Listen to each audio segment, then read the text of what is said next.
মহারাষ্ট্রের প্লেন দুর্ঘটনায় এনসিপি প্রধান এবং রাজ্যের উপমুখ্যমন্ত্রী অজিত পাওয়ার সহ ৫ জন নিহত হয়েছেন। স্থানীয় সময়ে বুধবার সকালে মুম্বাই থেকে বারামতি যাওয়ার সময় এক মর্মান্তিক বিমান দুর্ঘটনা ঘটেছে। এ দুর্ঘটনায় প্লেনের পাইলট এবং পাওয়ারের নিরাপত্তা কর্মী সহ আরও ৪ জনের মৃত্যু হয়েছে। বুধবার সকাল ৮টার দিকে মুম্বাই থেকে উড্ডয়ন করা ছোট বিমানটি ১ ঘণ্টা পরেই বারামতি বিমানবন্দরের কাছে অবতরণের চেষ্টার সময় বিধ্বস্ত হয়। ভারতীয় গণমাধ্যম এনডিটিভির এক প্রতিবেদন অনুযায়ী অজিত পাওয়ারের ৪টি গুরুত্বপূর্ণ জনসভায় যোগ দেওয়ার কথা ছিল।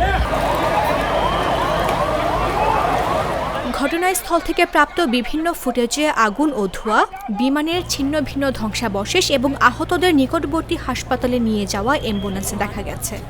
বেসামরিক বিমান চলাচল অধিদপ্তরের মহাপরিচালক জানিয়েছেন, দুর্ঘটনায় বিমানে থাকা ৫ যাত্রীর সবাই মারা গেছেন।